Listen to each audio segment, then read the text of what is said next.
धर्म में जमीन थोपा गया था, 90% से अधिक सनातन धर्म वालों की परिवार कल्याण अपनाना पड़ा और आज वो वजह हो रही है कि इधर आबादी कम हो रही है, थोड़े बहुत है तो भी पूरी तरह इधर साथ में नहीं है और उनकी एकजुटता बढ़ रही है।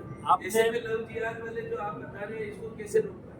आपने क्योंकि जागरूक हो आप सब, आपने देखा होगा कि सीपी जोशी जी एक यूसीसी लाना चाहते हैं, यूनिफॉर्म सिविल कोड लाना चाहते हैं। वो आपके प्रश्न का जवाब उसी से मिल जाएगा यदि वो यूसीसी लागू हो गया इस देश में। जैसा कि आपने सुना आह्वान भी किया, कल 15 अगस्त हमारा ये पखवाड़ा चल रहा है, इसमें घर घर तिरंगा लगाकर राष्ट्रभक्ति से ओतप्रोत वातावरण इस देश में बने, आम नागरिक के मन में के प्रति सर्वस्व समर्पण करने का भाव पैदा हो। इस निमित्त हमने एक अभियान चलाया है, घर घर तिरंगा लगाना।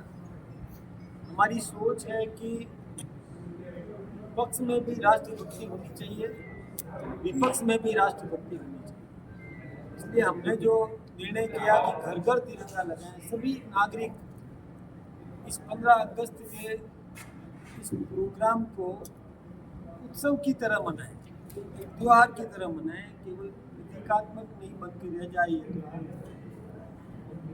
क्योंकि इस दिन देश आज़ाद हुआ, स्वाधीनता मिली। एक स्मरण करने की बात है, नई पीढ़ी में भी ये जागृति पैदा करने की आवश्यकता है कि वो ये ध्यान रखे कि किन विपरीत परिस्थितियों में कितनी कुर्बानियाँ, शहादतों के बाद, बलिदान के बाद और हमें ये आज़ादी मिली। इसको त्योहार को और अच्छे तरीके से मनाएं, राष्ट्रभक्ति का भाव पैदा करने का। दूसरा, हम सब जानते हैं कि 14 अगस्त 1947 को पाकिस्तान आज़ाद हो गया था, 15 अगस्त को हम आज़ाद हुए। और ये जो मध्य रात्रि है, एक आप लोगों ने किताब पढ़ी होगी फ्रीडम एट मिडनाइट, इसका हिंदी रूपांतरण भी हुआ था कि आज़ादी आई आधी रात। उसको पढ़ते ही रोंगटे खड़े होते हैं। कितनी विपरीत परिस्थितियाँ झेलनी पड़ी थी हमारे उन नागरिकों को जो पाकिस्तान में अपना सर्वस्व सब कुछ छोड़ करके और हिंदुस्तान में आकर के उनको शरणार्थी जीवन दे रही है। वो विपदा किस प्रकार बहनों के साथ दुर्व्यवहार हुआ, बेटियों के साथ दुर्व्यवहार हुआ, सारी संपत्तियाँ उन्होंने और छोड़ दी। उन संपत्तियों पर वहाँ के स्थानीय नागरिकों ने होड़ मचाकर कब्जा किया और यहाँ तक कि नज़र गड़ाए बैठे थे हम, तुम दूसरे व्यक्ति को परेशान करो ताकि वो भाग जाए यहाँ से, उस पर तुम कब्जा करो। उनमें होड़ वो मची थी और इधर जान बचाने की दुरावस्था उसकी कल्पना की जा सकती है। ये हम नई पीढ़ी में एक जागरण अभियान चलाना चाहते हैं कि आम नागरिक नेशन फर्स्ट की भावना से चले, राष्ट्र प्रथम की भावना से चले, पार्टी बाद में है और खुद अंत में है, इस भावना से काम करें। राष्ट्र प्रथम रहा तो हम सब सुरक्षित रहें। ऐसी विपरीत स्थिति कभी आने नहीं पाएगी कि राष्ट्र प्रथम रहा तो नहीं आ पाएगी। ये एक जागरण अभियान हम कर रहे हैं और उसी निमित्त बढ़ चढ़ करके जनता का भी आशीर्वाद मिल रहा है। कल मैं गडरा रोड भी गया था, उधर चौटन में गया, बाड़मेर के सील एरिया में भी गया, बॉर्डर एरिया में भी गया। वहाँ पर सेना ने भी हमारा और सम्मान किया और हमने सेना का सम्मान किया।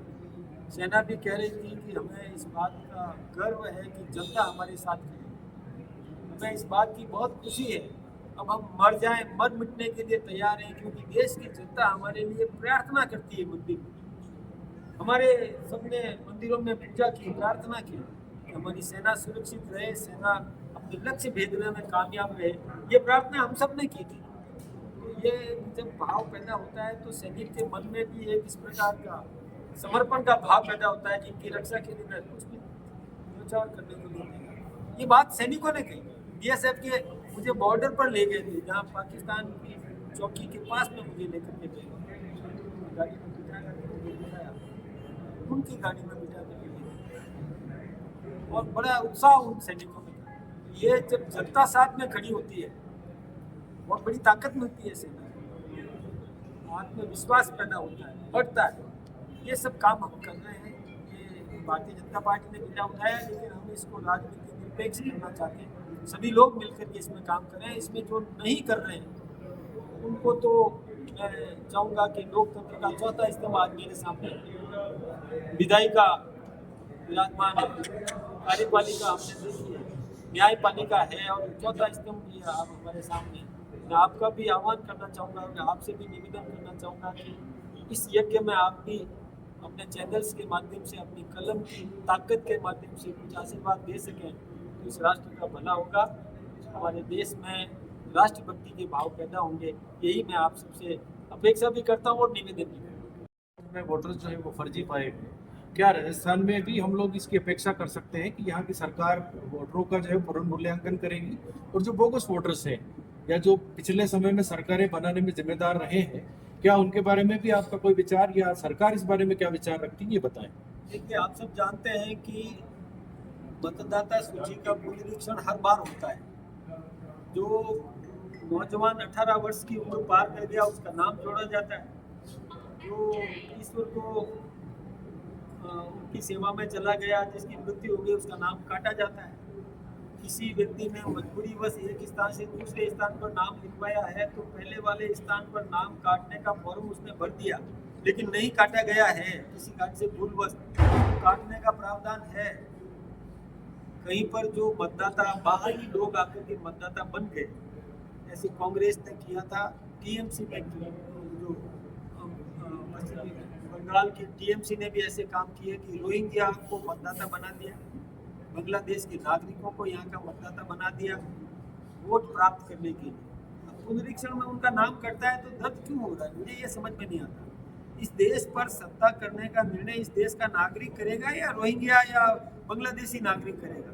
ये तो पुनरीक्षण तो करना ठीक बात है। अब वो लोग केवल वोट प्राप्त करने के लिए इस देश को गिरवी रखने के लिए तैयार है। पूरा सदन हंगामे की भेंट चढ़ा दिया, पूरा सदन चलने नहीं दिया। कई प्रश्न थे उनको केवल हो हा हल्ला करके और SIR ये तो हमारा अधिकार है। दूसरी बात, हमारी जो एक चुनाव प्रणाली है, जो इलेक्शन कमीशन है, उस पर जो प्रश्न ऐसे खड़े करके क्या दुनिया में हमारी प्रतिष्ठा खराब नहीं कर रहे हैं? अरे हमारी इज्जत जो दुनिया में खराब करे वो इस देश का नागरिक वफादार है क्या? ये विचार करने की जरूरत है। ऐसी संस्थाओं को बदनाम करने का जो षड्यंत्र करे वो यानी इस देश का वफादार नहीं हो सकता। इसलिए SIR के सवाल कर रहे हैं तो फिर आप कल्पना करो राहुल गांधी जी को क्यों जीतने देते? यदि वोट चोरी कर सकते होते तो हम उसी का वही इलाज कर देते ना, हम नहीं करते। अशोक गहलोत 3 बार कैसे मुख्यमंत्री बन गए? 98 में बन गए, 3 में हम बने, 8 में फिर बन गए, 13 में हम बने, 18 में फिर वो आ गए। कैसे आ गए? वोट चोरी कर सकते होते तो फिर स्थायी हम यूं ही कर लेते ना, क्यों जरूरत पड़ती है हमको घर पे बोलने की? अभी तो उसकी नागरिकता ही डाउटफुल। हाँ बिल्कुल। इस गवर्नमेंट ने और वोट चोरी की बात यदि करो, एक बात सबसे पहले सोनिया गांधी ने वोट चोरी की थी। 1980 के अंदर मतदाता बन गई, जबकि इस देश की नागरिक बनी थी 1983 में। नागरिकता, इस देश की नागरिकता प्राप्त करने का काम किया था 1983 में और वोटर बन गई 1980 में। इससे ज्यादा वोट चोरी का सबूत क्या चाहिए? सर मैं कमाल हो गया। तिरंगा यात्रा के माध्यम से तिरंगा यात्रा के माध्यम से जो आप भाव पैदा कर रहे हैं, is my nation my country, ये जो भाव है, ये भाव किस सीमा तक पहुंचा पाएंगे? मैं सोचता हूँ कि देखिए, और क्या विपक्ष या अदर जो है आपकी आइडियोलॉजी से क्या वो भी इस ट्रेंड को फॉलो करने के लिए तैयार है या तत्पर है, या नहीं कर रहे हैं तो क्यों नहीं कर रहे हैं? What is there background? आपने ठीक सवाल किया। अभी आपने शशि थरूर का व्यवहार देखा, उनका परिवर्तन तो आ रहा है और भी आएगा, और भी लोगों में आएगा। थोड़ी जब वो अपना स्व छोड़ करके राष्ट्र के प्रति समर्पण का भाव, राष्ट्र को समझने की कोशिश करेगा तो परिवर्तन तो आएगा। आ रहा है, आज नहीं तो कल आएगा, नहीं आएगा तो फिर हम सब आप सब के माध्यम से उसको अकल दिला देंगे। सर आपके इस अभियान में आपका भाजपा का अल्पसंख्यक मोर्चा भी सक्रिय है या? मैंने अभी चित्तौड़गढ़ में यात्रा दिखी थी, गोलपुर में हम खड़े थे और ये मेरे को ऐसा प्रतीत नहीं हुआ, शायद आपका। मैं एक बात आपसे निवेदन करूँ साहब, ऐसा नहीं है कि बीज खत्म हो गया, राष्ट्रभक्त है। आपने देखा होगा कि हमारी एक बहन जिसने सीमा पर और रह करके और गौरव का शौर्य का प्रदर्शन किया, वो एक अल्पसंख्यक समुदाय से थी, लेकिन हमारी बेटी बहन, हम उस पर गर्व करते हैं। ऐसे लोग हैं इस देश के अंदर। हमारे पूर्व राष्ट्रपति वो भी राष्ट्रभक्त थे, वो इस दुनिया में नहीं है, लेकिन ऐसा नहीं है कि सभी में और अराष्ट्रीय का भाव, ऐसा नहीं, कुछ है, उसमें भी है।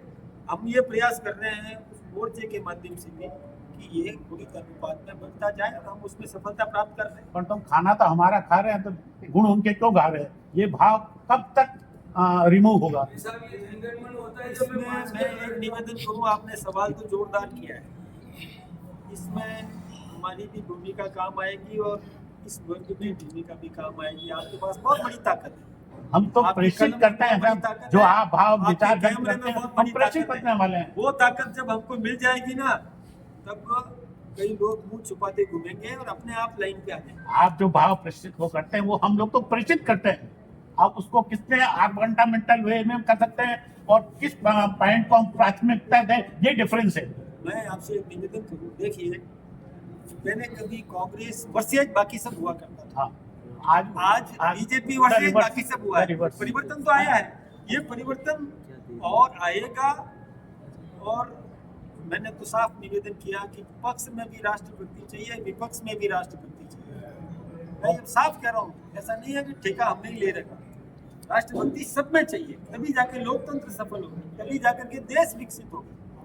राजनीति राजनीति की जगह है, लेकिन राष्ट्र नीति ये सर्वोपरि होनी चाहिए, राष्ट्र नीति सर्वोपरि होना चाहिए। ये भाव हम पैदा करना चाहते हैं और ये इसमें मैं सबका सहयोग ले रहा हूँ, मुझे मिल भी रहा है। भाई साहब, हमारी जो स्थानीय नेतागण को समझ करके और उचित माध्यम से सक्षम नेतृत्व तक बात रख करके इसका समाधान सम्मानजनक कैसे हो सकता है उसके बारे में चिंता करें। भाई साहब